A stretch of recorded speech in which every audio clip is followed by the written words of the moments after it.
بعد از 15 روزی دیگر یعنی نیمه‌های ماه سپتامبر موسم آبازی پورا به آخر می‌رسد. بنا به اطلاع مسئولین بخش کمیته حالت‌های فوق‌العاده و مدافع گردنی در شهر خوجند، موسم آبازی امسال تا جای دشوار پس سر شده ایستاده است، زیرا بنابر گرم آمدن حرارت هوا در فصل تابستان همه روزه ساحل دریای سیر پر از آدمان بود. بر ضمن این ساکنان برای آبازی بیشتر منطقه‌های خوفناک را انتخاب می‌کنند که این حالت نجات دهندگان استاد را نیز نگران می‌کند.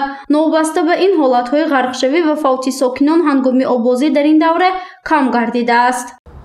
با مقصد پیشگیری نمودن حادثه‌های غرقشوی در حدود دریای سیر در منطقه‌های خوفناک کارهای فهماندهی گذرانده شده.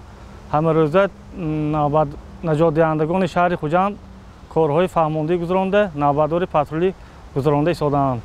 وظیفه نجات دهندگان با همین زورق‌های آبی در حدود باقی نوروزگاه تا میکران‌ناحیه 13 کارهای در منطقه خوفناک کارهای فهماندهی گذرانده به ساکنان و مهمانان شهر خوجند می‌فرمایند. بنا به اطلاع سردار بخش کمیته حالت‌های فوق‌العاده و مدافع گردنی ولایت سوق در شهر خوجند، میرزا رحیم عبداللهیف دوام 6 ماه سال جاری در حدود دریای سیر 11 حالت غرقشوی ساکنان هنگام آبازی به قید گرفته شد که از آنها 6 نفر نجات داده شده، 5 نفر دیگر به هلاکت رسیدند. همچنین دوام 1 ماه ایول 2 حالت غرق شده به هلاکت رسیدن ساکنان در دریا به قید گرفته شد. آنها جوانانی 20-23 ساله بوده، یکی استقامت کننده شهر خوجند و دومین ساکن شهر می باشند. نجات دهندگان میگویند که حادثه ناخوشی مرگبار بنابر در جای منع شده آبازی کردن جوانان رخ داده است. نجات دهندگان ما در وقت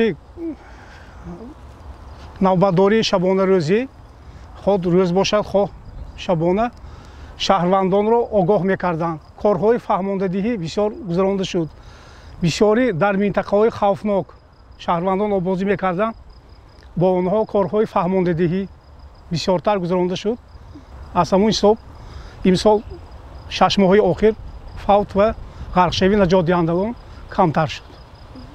مسئولین از آن نگرانی میکنند که سالهای آخر حالتهای با مقصد خودکشی خود را به دریا پرتافتن زنان و دختران هم خیلی زیاد شده است. حتی حالتهای به قید گرفته شد که والدین با کودک خردسال خود را به دریا میپرتایند. مثلا آغاز سال جاری ماه ینور یک جوانزن 33 ساله خود را از بالای کوپرک اسماعیل سامانی به دریا پرتافته است. خوشبختانه به نجات دهندگان استادی حالتهای فوق‌العاده میسر گردید که زن را زنده و سلامت نجات دهند. سبب دست به این عمل زدن جوانزن را کارمندان مقامات‌های دخلدار انیق میکنند. حادثه دیگر باشد ماه ایون به قید گرفته شد. زن در ساحل دریای سیر که منطقه خوفناک است همراه 3 فرزندش هنگام آبازی غرق می شود. از طرف نجات دهندگان استاد خوشبختانه زن و کودکانش زنده نجات یافتند. جای خوفناک так نوروزگاه دوم میکران‌ناحیه 13 در آنجا چخوری بسیار می باشد. چخوری آب در همون منطقه از همون چخوری بسیار می باشد. منطقه خوفناک در همان جاها عیانت ها ما گذاشتگی. خیلی اگر شهروندان در آنجا آبازی میکنند خیلی رفته کارهای فهماندهی فهمانده با آنها میفهمانیم در اینجا آباز کردن معنی است.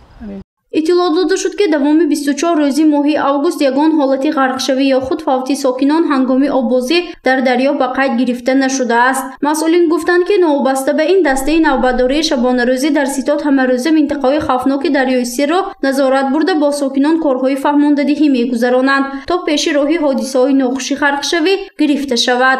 گزارش فرزانه شمسی و نعیم جان ایوبوف برای برنامه اطلاعاتی خبر.